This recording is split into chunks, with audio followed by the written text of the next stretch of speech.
सोचो 20 साल से आप अपने दोस्त की मदद कर रहे हो, घर, गाड़ी, पैसा, बंगला, बंदूक, गोला बारूद, इस उम्मीद में कि ना सिर्फ बल्कि वो आपके काम आएगा, बल्कि एक दिन भारत से कश्मीर छीन के तुम्हें भी पकड़ाएगा। बट एंड में ना सिर्फ वो तुम्हें धोखा देता है, बल्कि उल्टा तुम्हारी जमीन हड़प लेता है। So well, this is the Pakistan Afghanistan war in a nutshell. Hello guys, I am Prince और आज की वीडियो में हम बात करेंगे कुछ बहुत ही बड़े टर्न ऑफ इवेंट के, कि दो मुस्लिम देश जो कि आज से कुछ साल पहले अमेरिका को भगाने का जश्न मना रहे थे, आज वही एक दूसरे के खून के प्यासे हैं। और कैसे जो अफगानिस्तान का इशू है, ना सिर्फ ये सेंट्रल एशिया को अफेक्ट करेगा, बल्कि as an Indian, as a भारतीय, ये हमें भी कैसे पर्सनली अफेक्ट करेगा, जिसके बारे में जानना बहुत ज़्यादा ज़रूरी है। सो बिना देरी करे लेट्स स्टार्ट द वीडियो। आज से कुछ दिन पहले अचानक ही आउट ऑफ नोवेयर पाकिस्तान और अफगानिस्तान के बीच में जंग स्टार्ट हो जाती है। इतनी भयानक जंग कि अफगानिस्तान की गलियों में ना सिर्फ पाकिस्तानी आर्मी के पैंट्स को घुमाया जा रहा है, बल्कि जो उनकी कैप्चर्ड G3 राइफल है उसको भी परेड करा जा रहा है। और दोनों तरफ से दावे करे जा रहे हैं कि हमने एक दूसरे के सैनिकों को मारा भी है और हमने चौकियां भी कब्जा ली है। और फर्स्ट टाइम ऐसा हो रहा है कि जो पाकिस्तान है उसने भारत से अपने हैवी आर्टिलरीज को हटा के अफगानिस्तान की ओर शिफ्ट करना स्टार्ट कर दिया धीरे धीरे करके, जिससे इसी बात का अंदाज़ा लगाया जा सकता है कि जो थ्रेट है अफगानिस्तान का वो पाकिस्तान के लिए कितना बड़ा है। बट जो सोचने वाली बात है कि आज से कुछ साल पहले यही पाकिस्तान मिठाइयाँ बांट रहा था 2021 में, जब तालिबान ने कम्प्लीटली टेक ओवर कर लिया था अफगानिस्तान का। और कई सारे जो पॉलिटिशियंस है पाकिस्तान के, वो ना सिर्फ बाहर आके ये बोल रहे थे कि जो हमारे मुजाहिदीन ब्रदर है, जो हर्ष उन्होंने अमेरिका के साथ कराया अफगानिस्तान में, वही हर्ष अब भारत के साथ होगा कश्मीर में, और हमारे मुजाहिदीन ब्रदर हमें कश्मीर जरूर दिलाएंगे, जिससे भारत में हड़कंप मच गया। बट आज हालत बिल्कुल उल्टी है। ये जो मास्टर प्लान बनाया था, ये बैकफायर ना सिर्फ स्पेक्टेकुलरली करा, बल्कि आज पाकिस्तान अपनी एग्जिस्टेंस के लिए लड़ रहा है। तो ये इतना भारी ब्लंडर हुआ कैसे पाकिस्तान से? तो वेल, इसकी शुरुआत होती है कुछ साल पहले। भारत से कई सारी जंग हारने के बाद पाकिस्तान की जो मिलिट्री थी वो एक ब्रिलियंट प्लान के साथ आती है, a sort of a master plan, जिसका उन्होंने नाम दिया अ स्ट्रेटेजिक डेप्थ। अगर मैं आपको नटशेल में बताऊं तो जो स्ट्रेटेजिक डेप्थ था उसका एक ही मकसद था, अफगानिस्तान के अंदर एक प्रो पाकिस्तानी गवर्नमेंट को इंस्टॉल करना, और जितने भी की स्ट्रेटेजिक डिसीजन होंगे वो इस्लामाबाद से आएंगे, ना कि अफगानिस्तान के लोगों से। और यही इस प्लान की सबसे ज्यादा ब्यूटी थी। इन दी एंड पाकिस्तान का मकसद ये था कि जितने भी मुजाहिदीन फाइटर हैं अफगानिस्तान के, उनको पैसा और हथियार प्रोवाइड कराया जा सके और उनको डाइवर्ट करके कश्मीर में भेजा जा सके, जिससे ये होगा कि ना उनको सैलरी देने की जरूरत पड़ेगी, ना ही पेंशन, ना ही कई सारी सोशल सर्विसेज जो कि एक रेगुलर आर्मी की जरूरत होती है।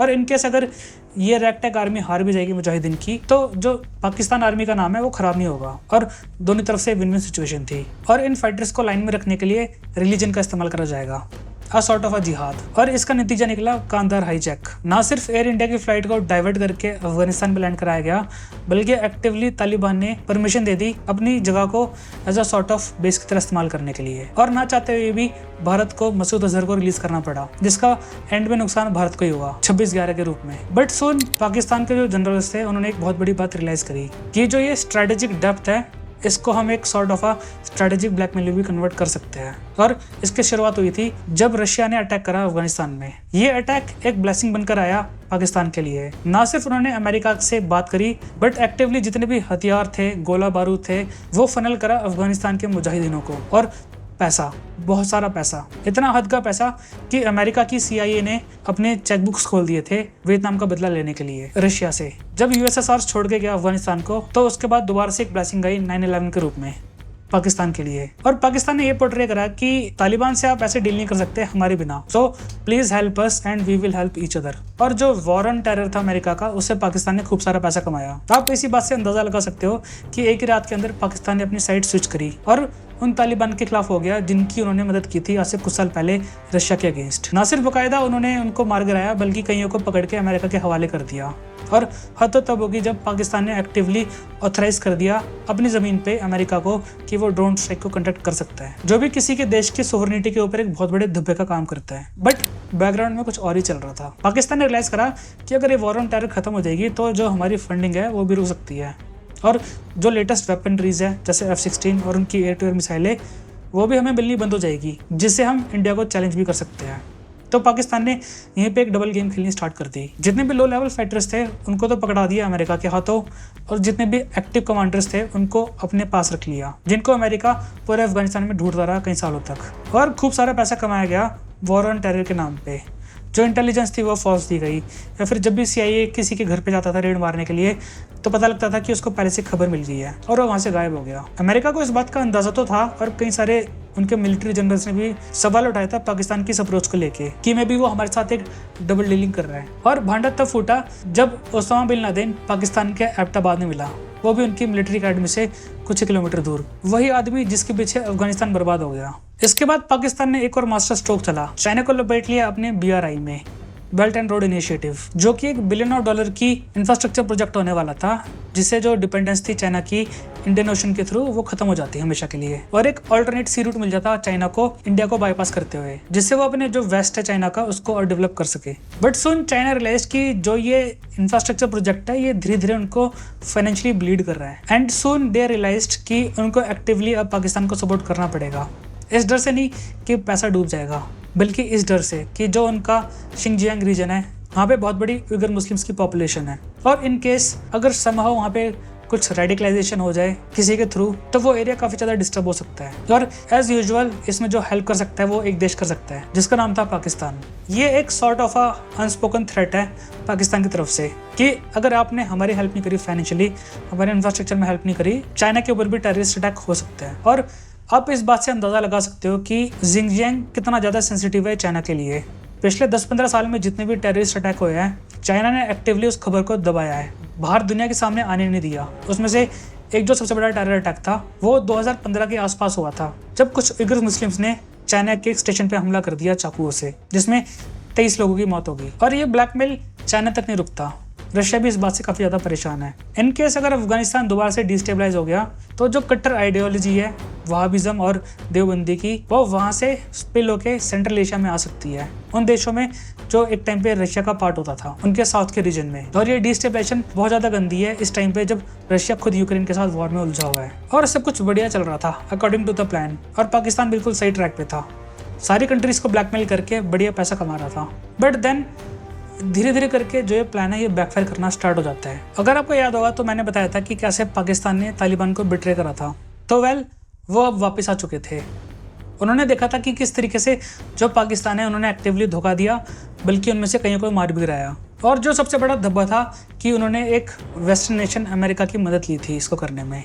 अपनी ज़ुबान पे बदले का नाम लेते हुए उन्होंने कसम खाई कि एक दिन जो पाकिस्तान की हुकूमत है ना सिर्फ इसको खाड़ फेंकेंगे बल्कि वहाँ पे एक कट्टर शरीयत कानून को भी लागू करेंगे। और इसी के तहत 2007 में 13 कबायली ग्रुप एक साथ आते हैं एक नए नाम से, तहरीक तालिबान पाकिस्तान या फिर TTP, और धीरे धीरे करके इन्होंने हमले करने स्टार्ट कर दिए पाकिस्तान में। और पिछले 10 सालों में जितने भी बॉम्ब ब्लास्ट है वो कई गुना बढ़ गए। और हद तो तब होगी जब पिछले साल 2024 में मार्च में एक धमाका होता है जिसमें एक लेफ्टिनेंट कर्नल और एक कैप्टन की मौत हो जाती है पाकिस्तान में। एंड देन पाकिस्तान रियलाइज्ड कि बस इनफ इज़ इनफ, अब उनको ही कुछ करना पड़ेगा।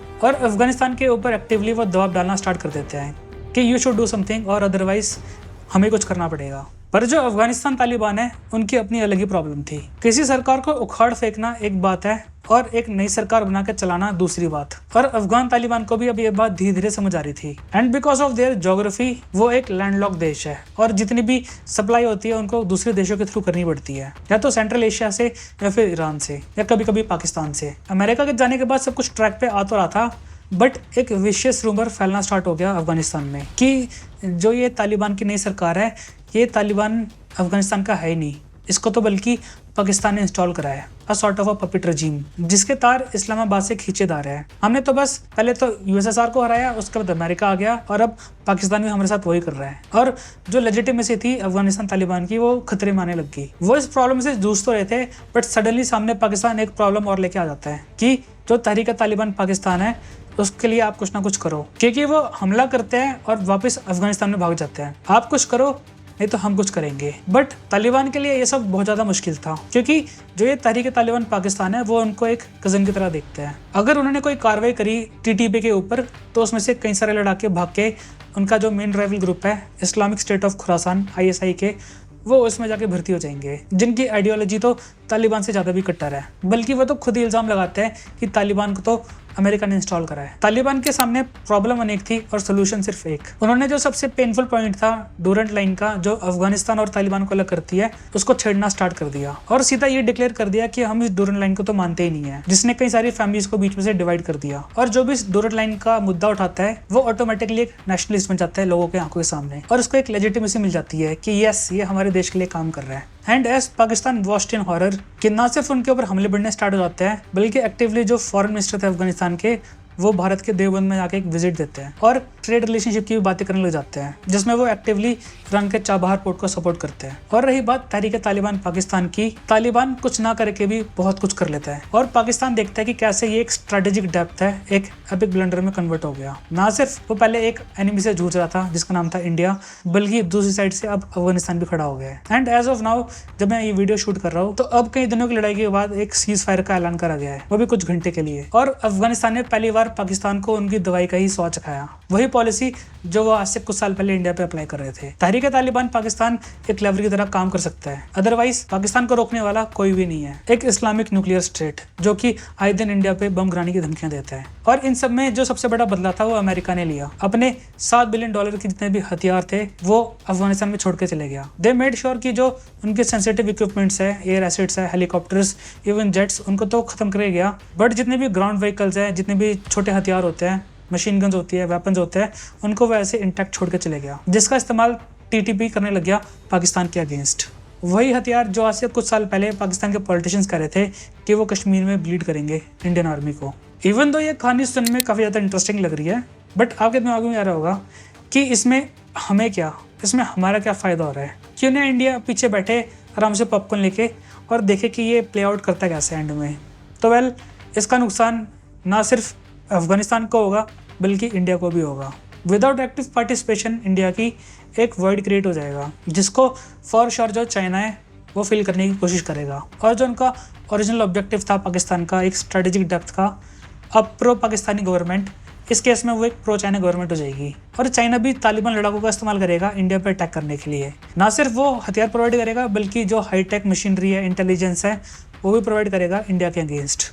और बाद में वो उस हाथ से पूरा पलड़ा झाड़ सकता है अपने हाथ को साफ करने के लिए। और दूसरी तरफ वो जो सिंगजियांग का रीजन है उसको आराम से सप्रेस कर सकता है पाकिस्तान तालिबान से डील करके। और इन केस अगर चाइना भी यहाँ पे फेल हो जाता है, जैसे they usually do in Sri Lanka and Bangladesh, तो जो अफगानिस्तान का रीजन है वो काफ़ी ज़्यादा डिस्टेबलाइज हो जाएगा। जो कट्टर आइडियोलॉजी है वो ना सिर्फ सेंट्रल एशिया में भी फैलेगी, बल्कि कई सारे जो फॉरेन लड़ाके हैं वो इंडिया में कश्मीर के थ्रू घुसना स्टार्ट कर देंगे, उन्हीं अमेरिकन वेपन्स और चाइनीज वेपन्स के साथ। और 26/11 जैसे जो मुंबई हमले थे वो भी बढ़ने स्टार्ट हो जाएंगे। तो इससे ये होगा कि भारत को जो अपना लिमिटेड पैसा है वो defence, manufacturing, arms and ammunition पे खर्च करना पड़ेगा, बाकी चीज़ें जैसे एजुकेशन, हेल्थ, इंफ्रास्ट्रक्चर से डाइवर्ट करके। और इससे ये होगा कि लॉन्ग टर्म में जो हमारी इकोनॉमी है वो धीरे धीरे एक वॉर इकोनॉमी में कन्वर्ट हो जाएगी, जिसको रन करने के लिए बस एक वॉर की ज़रूरत पड़ती है। और इनकेस अगर कोई वॉर नहीं मिलती तो जो पॉपुलिस्ट डिमांड है और जो लीडर्स है वो दे विल मेक श्योर कि जो लड़ाई है वो कंटिन्यूसली चलती रहे, तब तक जब तक या तो इकोनॉमी बर्बाद ना हो जाए या फिर देश। जैसे कि चाणक्य क्या कहते थे कि अपने दुश्मन को कभी बेवकूफ़ ना समझो, मे बी वो तुम्हारी लास्ट मिस्टेक हो सकती है। सो इस केस में मेरा आपसे एक सवाल है, कितना भारी ब्लंडर होने के बाद जो पाकिस्तान है कैसे इस पूरी सिचुएशन को बैक ट्रैक कर सकता है इंडिया के अगेंस्ट, और इंडिया का इसके ऊपर लॉन्ग टर्म क्या असर हो सकता है? अपने थॉट्स को कमेंट सेक्शन में ज़रूर लिखिएगा। और आपको वीडियो पसंद आ रही है तो एक लाइक और सब्सक्राइब का बटन ज़रूर दबाइएगा। तब तक लिए मैं चलता हूँ। Jai Hind, goodbye and take care.